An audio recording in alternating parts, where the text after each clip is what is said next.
Welcome to Classical Ideas. This is Greg Soden. Teachers of all grades often wonder what becomes of the students who pass through our doors, through our courses, and out the other end into the world. Most often, we never hear from them again. We forget many of them, and they forget us. But some we connect with, and we're able to maintain friendships as our former students go out into the world, pursue their own paths, and we watch from afar, and keep in touch now and then to discuss what they're up to. It's such a privilege to know many of my former students years after they've graduated. They are now oil rig workers, welders, business owners, students on elite career paths, travelers, artists, and curious people. It's so amazing to reflect upon the few thousand people that have been enrolled in my classroom since 2005 in Mexico, England, and the United States. I'm really grateful. A former student from my religious studies course is this episode's guest. Her name is Jordan Baggs, and she's currently a senior at The Ohio State University.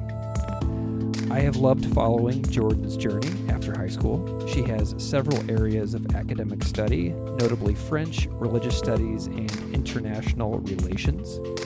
She has done some fantastic work with professors in the religious studies field, has studied abroad in Israel, and is a part of the magnificent Ohio State Marching Band. If you haven't seen the Ohio State's marching band, it is crucial that you search for some of their videos of their performances. They are truly remarkable. So in this episode, we talk about all these facets of what is possible while majoring in religious studies as an undergraduate. This episode is complementary to some of my other episodes featuring teachers speaking about their pedagogy, such as episode 68 with John Camardella, episode 90 with George Coe, or episode 105 with Dr. Chris Jones. If you've ever wondered what life is like for undergraduate religious studies students who have a full workload, this is a great episode for you. Whether you are a professor trying to encourage new undergraduate students, a high school teacher looking to explain some upcoming aspects of college to high school students, or just someone who's curious about study abroad or other topics, I think that you will love my chat with Jordan. We did somewhat of a deep dive on her recent study abroad trip to Israel and talked a lot about her travels while studying at the Hebrew University in Jerusalem. As always, you can follow me on Twitter at classical_ideas.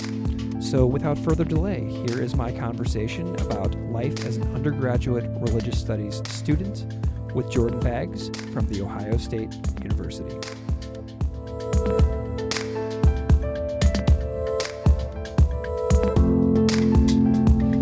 Jordan Baggs, welcome to Classical Ideas. Hello, good to be here. Can you just spend a moment and introduce yourself to the audience, however you see fit? Yeah, so I was a former student of yours at Battle High School in Columbia. I took your World Classical Ideas and World Religions course, which was a really unique course to offer in a high school, and it was something that I really enjoyed while I was there. We centered our class on Stephen Prothero's God Is Not One book, which I think really sparked my interest in religious studies early on. I've since read that book several times over. But yeah, now I'm a senior at Ohio State. So yeah, wow, that was 4 years ago. Unbelievable. And I'm a senior here at Ohio State. I major in international relations and diplomacy and religious studies as a second major, and a minor in French, so I'm pretty busy. I'm also a member of the Ohio State University Marching Band. I'm really active and involved here at Ohio State, and I really enjoyed my time here as my undergraduate studies come to a close soon. That is amazing, and I love the fact that you brought up our class because I've never had a former student on this show before, so this is a very unique episode for me because you took this class, which then became the Classical Ideas podcast as I've, gone out into the world and pursued different experiences. And I'm really super glad to hear that that class had some kind of impact on you and, kind of guided the way that you pursued your undergraduate experience. I mean, that's just like the most amazing thing that any teacher can hear. You know what I mean? Yeah, it was super inspirational. I think about that class all the time. The things I learned as like the introduction to various religions, I already came equipped into undergrad with a wide understanding of religion where a lot of people don't. I think that you wrote to me in like early 2017 when you were a freshman at Ohio State, and I think that you mentioned that, oh yeah, hey, guess what? I already read all of the books that they've assigned us for our freshman seminar classes. Yeah, I was really eager to get started on all of that. Hey, your background knowledge was solid, though. Yeah. That's great. So can you tell me like the story from your perspective, and this can like predate my class as well, because maybe you remember why you signed up for the class that you had with me, but why, from your perspective, are you interested in the academic study of religion? Why did that spark your interest in the first place? Yeah, I grew up in a Disciples of Christ church, and my mom had really kind of like inspired me to look and explore other religions, like in contrast to our own, or just like to understand other people's perspectives. From a pretty young age, I remember having like books about different cultures, and that was like something that I just always appreciated and wanted to learn more about. But as I got into like the more academic side of things, which is more secular, it's more objective. You really like learn to understand that religion is like all around us. And like the study of religion involves being able to like think critically and see the world through a variety of perspectives. Religious belief can be the foundational element to somebody's identity, even. So understanding where they're coming from can help you understand, who they are as a person. And religion also interacts with law and government and politics in incredibly like interesting and important ways that a lot of people either don't realize or don't recognize as being like vital to understanding how the world works. And I found that like really important as I like took more and more classes. Yeah, and I think that was like sort of my goal for the class that I taught that you were in. I just wanted to show all of the students who signed up for that class, like, it's around us everywhere, even when we're not looking for it. You know what I mean? Right. It impacts us all the time. So after you left high school in Columbia, Missouri for the Ohio State University, why did you pursue religion as part of your degree program instead of maybe just taking a few classes along the way to like fulfill some humanities credits? Like, why did you actually decide to make that an area of emphasis? Right. Yeah. Initially, I was actually only pursuing international relations and French, but I took a writing course, GE credit, that was just like religious diversity in America, but it was a writing course with a theme, basically. And I did a really cool research project where I went to a local mosque and conducted an interview, really kind of informally. It was like my first experience like doing a research project of that caliber in college, but it was really inspirational. And I realized like how important religion is and how important it was to me to understand it and start to learn more. Around the same time, I also started working at Ohio State Center for the Study of Religion as a work study student. They had an opening. I applied. I got it. It was really like everything just came together really well there. And I also was working on Professor Weiner's American Religious Sounds project. And I believe you have interviewed about that project before. But it was all around the same time. And I knew I needed to like immerse myself in this academic study of religion if I was really going to understand it. And it was also incredibly relevant to international relations. And that perspective was sometimes missing in my like international studies courses. They would mention religion or say like, oh, and yeah, there were Christians, or oh yeah, these religions were present, but they wouldn't really go in depth about like why that might have been important, or more on like the politics side of it. And I wanted to have a deeper understanding in that way. So when you were in your international relations courses, like early in your coursework, you kind of noticed like this gap that was being kind of glossed over. Does that make sense? Yeah, yeah. Okay, cool. So when did you decide to pursue the double major in your undergraduate years? Because, this is something that a lot of, maybe there's some undergraduates or future undergraduates listening to this, and they might be deciding between doing like a single major or a double major, and you've done a double in international and religion. So, when did you get re-involved in religion? What semester was it? What year of school was it? Yeah, I think I formally declared maybe at the beginning of my sophomore year, towards the end of it. I had already begun taking classes to start fulfilling those requirements before I officially committed to it. Because I knew it was going to be intense to take two majors and a language minor. But I did it. and to be on that incredible marching band that Ohio State is so well known for. Well, and I didn't get into the marching band until my junior year, so that happened later. So it was even more time commitment. Unbelievable. But yeah, the coursework kind of grows as you go along. Gotcha. Okay. So for anybody who might be listening, what is the sequence of an undergraduate religious studies major like? What has been the order of the courses that you have taken? Yeah. So every university is going to be a little bit different, but you're going to have core courses, which will probably be an introductory course.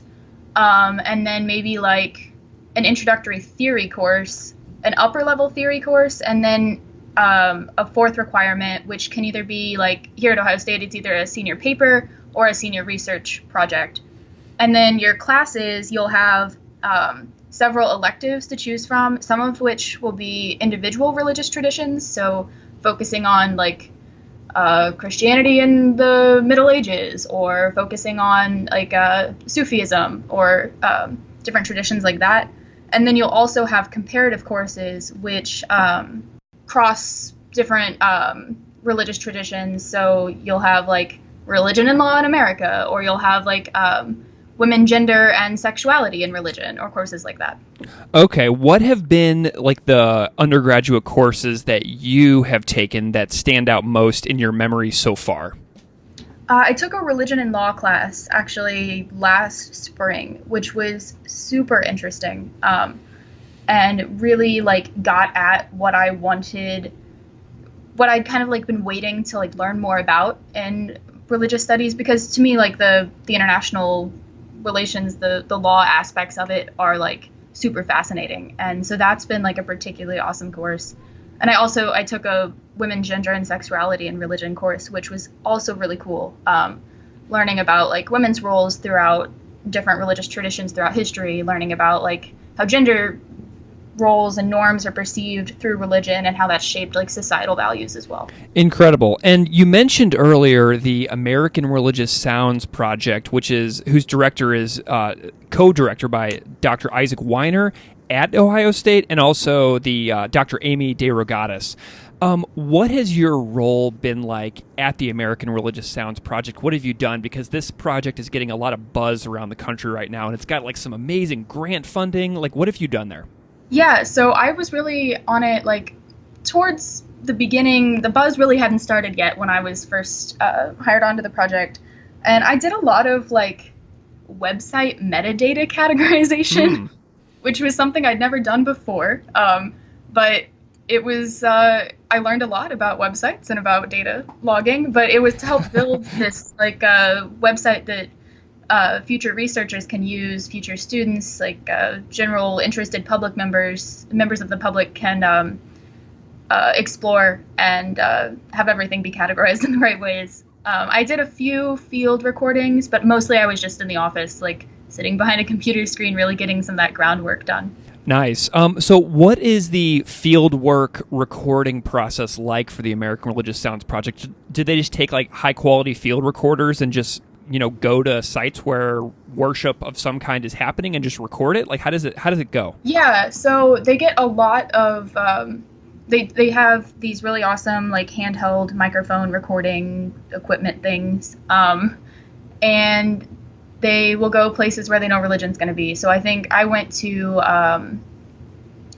there was a incident on Ohio State's campus where a Somalian refugee, there was a knife attack, and the Muslim community in Columbus wanted to have an event where they said, does not represent us, which is really sad that the community feels the need to justify their existence in that way. But we knew that it would be religiously affiliated, so that was one of the events I went to. They also will go record like campus preachers sometimes, or record political protests where religion may also be present. So like abortion protests, one way or the other, might have religion there. So they'll send people, and if they get something good, they'll add it to the database. So yeah, well, and you grew up in Columbia, Missouri, where Mizzou is, and there's a long tradition of campus preachers of being present at Mizzou's campus, and I've enjoyed following your observations of religion in public throughout your undergraduate, tenure.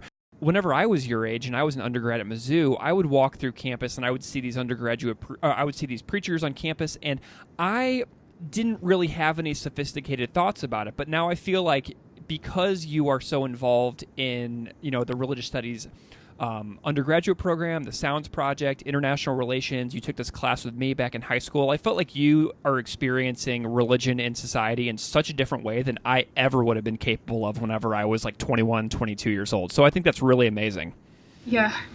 So how has it been useful to you to major in multiple academic areas throughout your undergraduate years? Yeah, so it's really like made me feel like I have more of a specialization. So when in international studies, I picked like the relations and diplomacy track, but that in and of itself is not like really that anything special. But I feel like by adding religious studies, I have like a deeper understanding of something that not a lot of people do. So in diplomacy, somebody might major in like a specific region or like specialize in different ways and like that, but they don't always focus on like religion as like a specialization aspect. What do you see a career path being for yourself in the future, or somebody else who might double major in religion and international relations while also having a specialization in a language? Like, what does that career path look like? Yeah, so I think I'm kind of like contemplating that as I finish up my undergrad, what I want to do next. But, exactly. Yeah. No, that's right. that's the curse of it all. Everybody faces that decision. Right. So I think working for the Foreign Service with the State Department would be something that would be really awesome. It's highly competitive, but I know that a lot of good work goes on through our State Department. Nonprofit work is also an option, and that can happen in D.C., that can happen abroad. There's a lot of things you can do, so I think I've been a little bit overwhelmed with, like, what do I want to pick from all of these things? But there's really a wide range of applications, which is like a curse, right? Because you have to narrow it down, but it's also a blessing because you don't really have a clear, this is what I'm going to do for the rest of my life. It's kind of exciting, like, oh man, I could do this, and then I could do this, and really like see where it's going to take me. Well, and I think that that's really important to talk about as well, because I feel like today in the United States, if somebody majors in like a humanity, people are always like, oh, that's unemployable. But I see it exactly the opposite. Like, I see it as the way you see it, which is that it's massively broad and the possibilities are almost endless. So I think that this is such an important topic because we need more people to be experts in these areas and not fewer. You know what I mean? Right. And like as a humanities major, you're gaining a lot of experience, like synthesizing massive amounts of information into like writing papers and into like really narrowing down like specificities of things. You think critically, you work on group projects. There's lots of like real job world applications that maybe aren't as obvious as like majoring in medicine, you're going to be a doctor, but they are there. Yeah, well, and you get to see the nuances of the way that the world works, the way that world leaders talk to each other, the way that their lives and their traditions and their customs influence the way that they speak and handle world problems on the world stage and things that impact, billions of people around the world every day. Right. So cool. Okay, so earlier you said, just a few minutes ago, you said something about what you can do, and you have done a whole bunch, and I am really, really excited to hear about something that you did. I think it was just this past summer where you did an undergraduate study abroad program in Israel. And I am so excited to hear about this because you, in just the 4 years since you graduated from the school that I taught at and you took my class, you have surpassed so many experiences that I have ever had with regards to this area of like religious studies. Like, I've never been to Israel, and it's so central to religions of the world, and I'm so excited to hear about something that you have done that I have not done yet. So what was the aim of your study abroad program in Israel? Yeah, so I direct enrolled, which was, there's lots of ways that you can study abroad. This meant that I enrolled directly at Hebrew University in Jerusalem, and then later transferred my credits back. And I took the Coexistence in the Middle East program, where I took 2 classes. One was more focused on Israel and the Arab world post-Arab Spring, and one was more focused on the Israel-Palestinian conflict specifically, but obviously both overlapped in many ways. And the aim was to give students kind of a general overview of the Israeli-Palestinian conflict, of issues that Israel faces, in a way that tried not to be incredibly one-sided, and would introduce undergrad, grad students, later in life learners. It was a wide range of people that I was attending classes with, but introduce them to something that is central to many international themes. How long was this study abroad program? Yeah, so it was just a month, which, like, it sounds like, oh, it's just a month, but it went by so fast. I think I got there on, like, July 1st, and I was back home by July 26th, so I guess it wasn't even a full month, but it was, just a month. like 4 academic, like 4 work weeks. Yeah, basically. Okay, cool. So, what was the housing like? Did you live on campus? Yeah, I lived in one of their dorms, and which was good because that meant I didn't have to like find a temporary apartment or anything like that. That would have been really complicated. Where in Jerusalem is this university? Yeah, it's on Mount Scopus, which is actually like it's actually in East Jerusalem, kind of. It's a weird like political. There's a lot of contested history about how it came to be. At one point, Jordan, the country Jordan, ruled over that area. Very complicated history there, but yeah, on Mount Scopus. Wow. Okay. So what was the 4-week itinerary like? Because 2 classes in 4 weeks is, I mean, that's really intense. Yeah, it was a whirlwind. Yeah. So what was the itinerary like? Like, what did you do from week to week? Yeah, so we, I think I had classes like 4 days a week. And on the days that I had classes from like 9 to 5. Wow. Because I'd have like 1 class in the morning and I'd have 1 class in the afternoon. And we'd have a break for lunch, but it was really like all hands on deck, like you're learning something today. And we also went on various field trips during those times. We had a couple field trips that were overnight, so we went somewhere, stayed overnight, did some other stuff, then came back. We went to the Golan Heights. We went to the border with Lebanon. We went to the border with Gaza. We went all over the place. Amazing. Okay, so how much coursework was there as opposed to like field work or site visits? Like, what was the balance like? There was definitely more focused on like the site visits and things.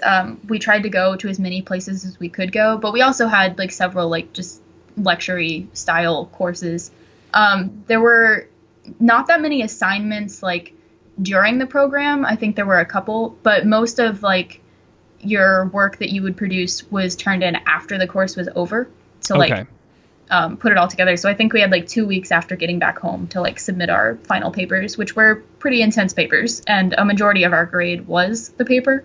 So it was you had to like really have absorbed a lot of the information to be able to like write it all down later. Okay, so you just mentioned several experiences. I'm interested in hearing anything that you remember about them, especially like going to like the border, going to the Golan Heights, or going to the border with Gaza. So, what was the experience like traveling throughout Israel as an American there on study abroad? Like, what are some of your biggest like memories that stand out about going to these places? Yeah, so it's really different. When I was with the group, our interactions with people would be a little bit different versus if I was on my own or if I was with like a few of the friends I made there. The group itself, the university doesn't travel into Palestinian-controlled territory. So from that sense, there was a little bit of like a one-sidedness, but it had more to do with like the legal ramifications and like liability stuff like that. Oh, gotcha. Yeah, liability. Okay. So whenever I traveled on my own with a few of my friends, I was able to go wherever I wanted to go. And I felt like both perspectives were really important.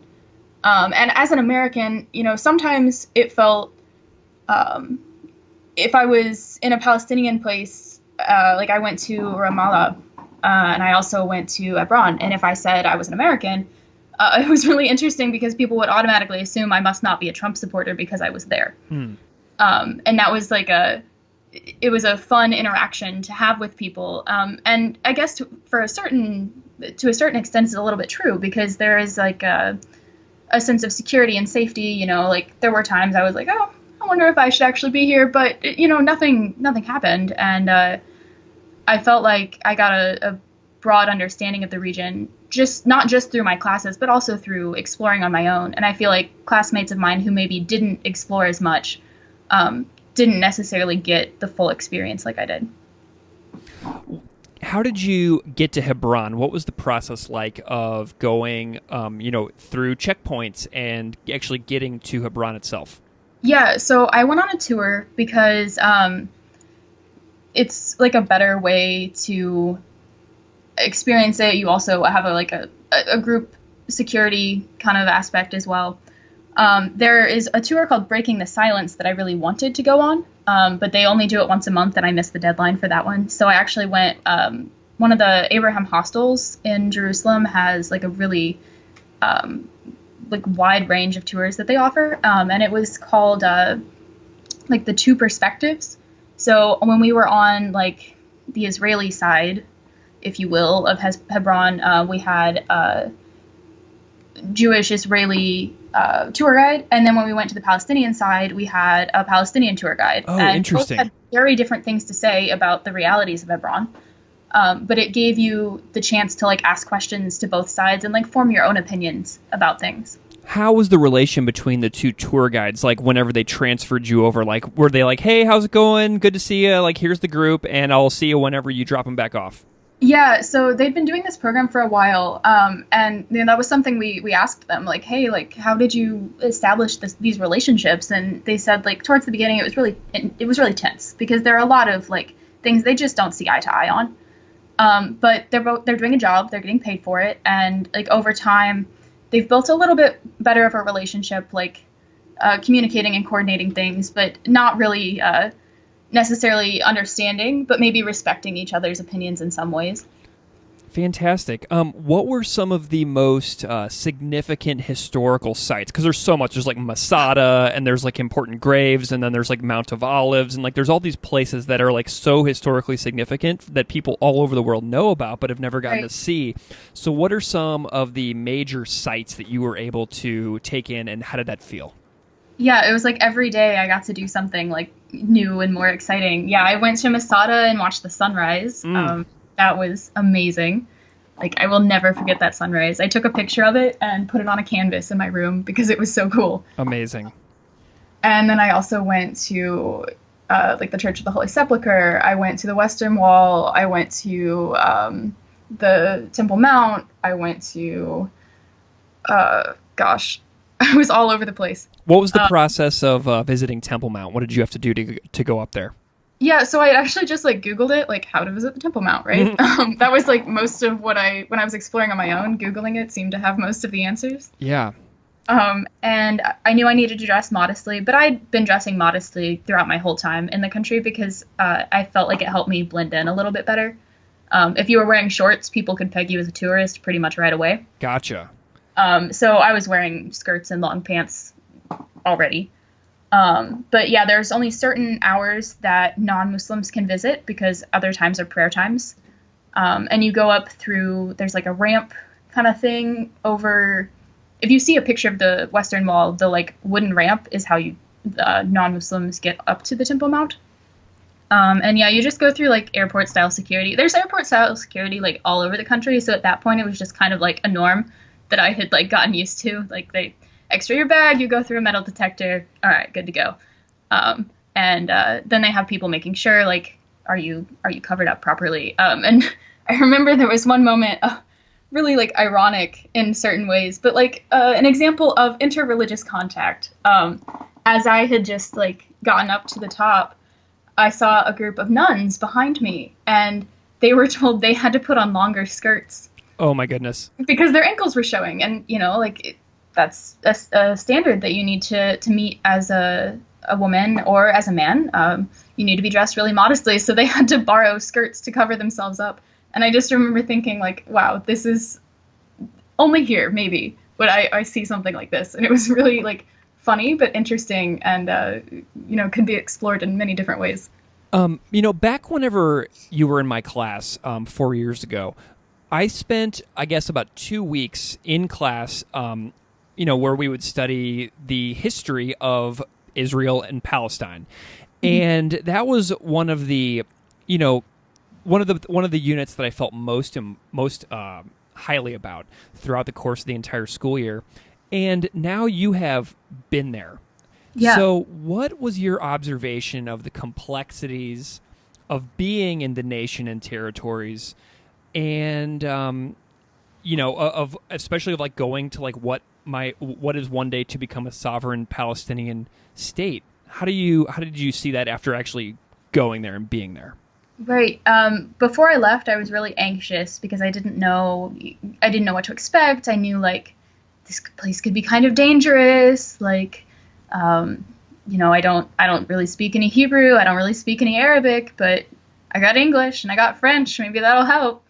But when I got there, I was really surprised. And I think that maybe I was like anticipating something different than like what I was used to. But a lot of ways, it was just like being in any other city or place in the United States, especially in the cities. In the country, maybe not as much, but it really complex. So, like as you said, territories that might one day become like a sovereign Palestinian state, there's plenty of people that would disagree with that. But it's not just Israeli Jewish people that would disagree with that, and it's not all Israeli Jewish people that would disagree with that. And I think I came in with a really like two-sided, like on this side, people love Israel and they hate Palestine, and on this side, people love Palestine and they hate Israel, and that's really not at all what's going on over there, even if that's what the media would like to paint. There's so many different perspectives and so many different narratives that are really like at play in these places. Wonderful. What would you hope to do next time? So say you're going to go again. What would you either hope to do next time that you either loved so much that you want to do it again, or that you didn't get to do this last summer that you would definitely seek to accomplish on another visit? Yeah, I would definitely visit more of like the northern part of Israel. I didn't go there as much. And I would also go to like the far south to like the Red Sea. I spent a lot of time like in the central areas, like in Jerusalem especially, because that's where my classes were, but and even like more central areas in the West Bank as well. So there's plenty more places that I would visit, but something I would do again would definitely be like going to the like major holy sites in the old city of Jerusalem, just because like seeing people interact with their faith in these places was really moving, because it means so much to the people that visit them. Earlier you mentioned visiting Ramallah. What are some memories that stand out to you about Ramallah itself? It was just a city like any other. I'm not really sure what I was expecting, but it was like anything else. Their downtown looked a lot like downtown Columbia, Missouri. There's big buildings, there's businesses, there's restaurants. And people just go about their daily lives like anywhere else, you know? And I guess, like, that seems obvious to say, but, you know, you expect things to be different in places where you know that norms are different or where cultures are different, but really, like, people live their lives similarly. Yeah, well, and something funny that jumps out at me is whenever I was teaching the class back in Columbia, I showed this Thomas Friedman film called Straddling the Fence, and Friedman visits Ramallah to visit the legal office of the Palestinian legal advisor, I think, Diana Boutou. And he's driving through Ramallah with his taxi driver, and they're lost, and they're debating if they're going to go to the building by the Hyundai dealership or the Daewoo dealership. And I think he says, we're going to go for the Daewoo. So it's really funny that you mentioned, like, you know, the pace of life and the normality of life, Right. and people There were going like about their KFCs lives. everywhere. There were like, you know, there were American things that were everywhere. It wasn't that different. There was recognizable stuff. Yeah. Awesome. Okay, so are you currently sort of at the beginning of your last year at Ohio State? Yeah. It's wrapping up pretty soon. I have this semester and next. Okay, so what is coming next? I know that you mentioned way back in the start of this conversation that you have a senior thesis project, and I think that it's being advised by Dr. Isaac Weiner from the American Religious Sounds Project, right? Yeah. So tell me about your topic and the process that you have to go through throughout the end of the year, because I know that future undergraduates or current undergraduates might be interested to hear what that process is like to graduate with a religious studies major. Yeah, so because I'm doing the senior thesis project, I will graduate with research distinction, which is something really cool. It's on your transcript, and it speaks to, like, your commitment to your studies in a certain way. And my topic is, I don't really have, like, a good title yet because I've just started out. But broadly, I want to explore what impact religious belief may have on American foreign policy interventions in the Middle East and specifically in Israel. So looking at how does our understanding of religion here in the United States impact how we interact with religion in other places in the world. And I'm starting out by reading a book called Beyond Religious Freedom, The New Global Politics of Religion, and it's by Elizabeth Shackman Hurd, and she's a professor at, I believe, the University of Chicago. And I'm starting to read that book as kind of like a foundational element of, like, she talks about how religious freedom is understood in certain ways, how people categorize religion in, like, you know, this is what academia categorizes religion as, this is what lay people categorize religion as, and, like, this is how religion is actually, like, practiced, and how those things may be different when it comes to, like, interacting with law and with government in certain ways. Wonderful. Okay, so what would you suggest to any current undergraduate at universities around the country? What would you suggest they seek out on their own campuses if they are interested in religion or religious studies broadly? Like, what resources would you say to all undergraduates, go find XYZ on your campus? Yeah, if you have, like, a religious studies department or a center for religious studies, reach out to them because they're probably putting on some really awesome events around the year. So even if you aren't, like, super thrilled about the idea of adding a second major, but it's just something that you want to, like, explore, there's all kinds of events that universities put on. There's all kinds of classes that you can take to fulfill, like, GE requirements that will also be interesting to you. There's plenty of ways that you can, like, get involved with religious studies, and, like, just reach out to it and see what's available. Occasionally as well, like, the religious studies professors or faculty may be, like, dual housed in other departments. Like, I think that some are, like, dual housed in, like, philosophy departments or just broader humanities departments, depending on how big the university is. Yeah. Yeah. Comparative studies is a big one here at OSU, where, like, a lot of the professors are actually a part of, because religious studies is just a center as opposed to a department. Wonderful. Jordan, one of the things I've always appreciated about following you for the last 4 years is that you always have good book recommendations for me to check out as somebody who does this podcast and radio show as a hobby. Do you have any book recommendations that stand out to you over your undergraduate years that you think that anybody listening should know and check out? Yeah, so like as I said before, the Beyond Religious Freedom book's a really good one if you're interested in like international relations and religion. Jordan, I have to say that it is such a distinct privilege for me to have you on the show, to hear about some of your memories of my teaching from several years ago, and kind of feel like I played like a tiny little part in that, and I that really just feel like you did. that I mean it's just like it's unbelievable. It's thrilling to me. And like we didn't even talk about the fact that during your undergraduate years you came and actually guest spoke in one of my classes after you Oh had yeah, graduated. I did that. And so like I'm just so thrilled by all the opportunities that you have pursued. I'm thrilled at where you're going to go next, and I am so looking forward to following your future achievements and accomplishments in this area. And just thank you so much for coming on the show. This has just been so much fun and such a delight for me. Yeah, thank you so much for having me. This has been something that has been in the works for a while, and I'm really glad that we got to do this. Classical Ideas is produced by me, Greg Soden.